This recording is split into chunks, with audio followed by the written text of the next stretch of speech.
The magic of 5 lots. Welcome back to option trading only. आज आपके लिए मैं इतना बढ़िया टॉपिक लेकर आया हूँ। बहुत सारे लोगों के मन में क्वेश्चन होता है कितना कैपिटल यूज करें, एक्सपीरियंस ट्रेडर तो हूँ मैं, क्वांटिटी कैसे कैसे बढ़ाऊँ, क्या करना है, कैसे कैसे, सारी मैं आइडिया दूंगा आपको मोटा मोटा। ठीक है, देखो भाई, सबसे पहले बात, 5 लॉट के आगे मैं मैजिक वर्ड क्यों यूज कर रहा हूँ? क्योंकि ये एक ऐसा क्वांटिटी साइज है जहां पे आपको ट्रेड करना बहुत ज्यादा ईजी होता है।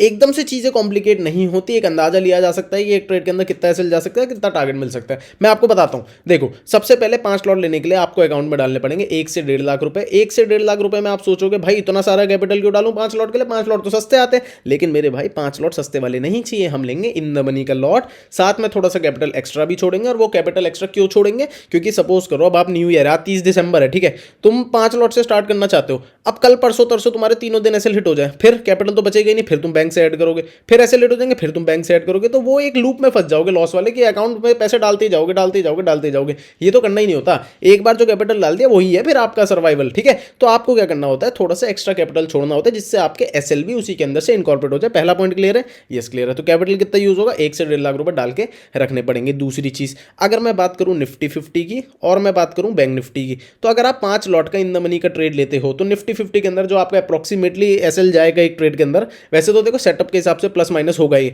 बट एक अगर मैं एवरेज की बात करूं तो 7-7.5 हज़ार रुपए का लॉस आपका जाएगा अगर पूरा एसएल हिट कराते हो आप। नंबर 1 एसएल की बात कर रहे हैं यहाँ पे, और टारगेट की बात करेंगे यहाँ पे।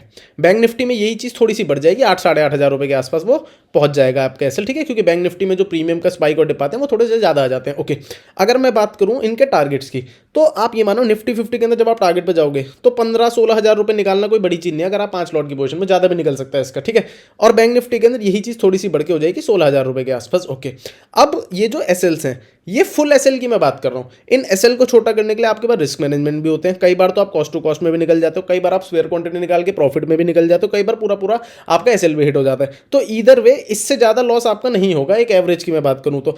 अगर मैं टारगेट की बात करूं तो ये टारगेट फर्स्ट टारगेट की मैं बात करूं, मतलब स्टॉप लॉस या तो इतना होगा या इससे छोटा होगा, लेकिन टारगेट या तो इतना होगा इससे भी बड़ा होगा। इससे बड़ा कैसे होगा?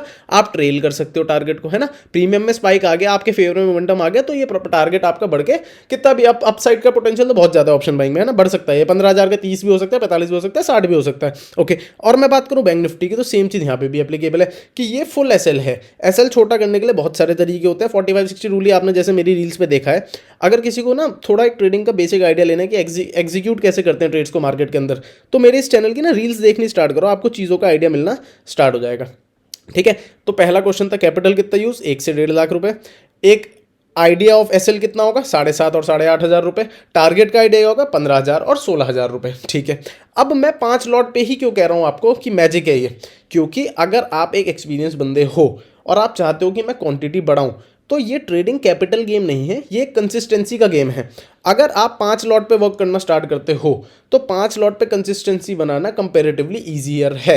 आप ये सोचो कि एक ट्रेड में मैं 10 लॉट ले रहा हूं, अगले में मैं 2 लॉट ले रहा हूं, उसके अगले में 20 लॉट ले रहा हूं, आप कंफ्यूज हो गए। नहीं, मत करो। ये आपकी मैक्सिमम क्वांटिटी होनी चाहिए फॉर सम टाइम। नया साल स्टार्ट हो रहा है तो एक नया तरीके से अप्रोच करके देखो, है ना।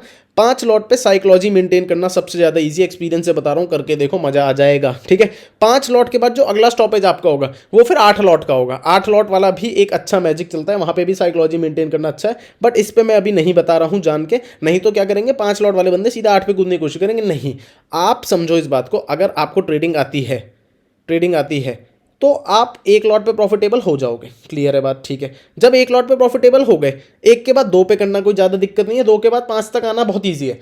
5 के बाद एकदम से बढ़ाते हैं ना, साइकोलॉजी फिर आपकी इंपैक्ट होगी। मतलब ट्रेडिंग आपको आती होगी बट साइकोलॉजी से आप हार मानोगे। ये आपके साथ हो सकता है, हो भी रहा हो कि भाई ट्रेडिंग भी आती है, सेटअप भी ढूंढ लेता हूं, लेकिन टारगेट तक नहीं बैठ पा रहा, या फिर टारगेट पे मार्केट जा रहा था, मैं डर के मारे बाहर निकल गया। ये सारी चीजें तभी होती हैं जब ट्रेडिंग के स्किल्स के साथ आपकी साइकोलॉजी मैच नहीं करती। तो साइकोलॉजी प्लस ट्रेडिंग का कॉम्बिनेशन 5 लॉट पे बनाना कंपेरेटिवली ईजियर है। और अगर किसी को ट्रेडिंग ही नहीं आती तो वो 5 लॉट क्या, वो तो 1 लॉट पे भी प्रॉफिटेबल नहीं हो पाएगा फिर। समझ रहे हो? तो first target should be trading सीखना, दूसरा टारगेट शुड बी एक ऐसा लॉट साइज तक पहुंचना जहां पे आपको साइकोलॉजी मेंटेन करने के साथ साथ कैपिटल भी ग्रो करने की पूरी पूरी अपॉर्चुनिटी मिले। और मैं बता रहा हूं, आप कुछ भी देख रहे हो सोशल मीडिया में, मुझे उससे मतलब नहीं है, मैं आपको खुल के बता रहा हूं, अगर कोई 5 लॉट से कंसिस्टेंटली प्रॉफिट बना रहा है तो उसके वो घर गाड़ी जैसे छोटे मोटे सपने तो ऐसे ही पूरे हो सकते हैं बड़े प्यार से। ठीक है, आई होप ये वीडियो आपके लिए हेल्पफुल रहे। मिलते हैं अगली वीडियो में। Okay bye.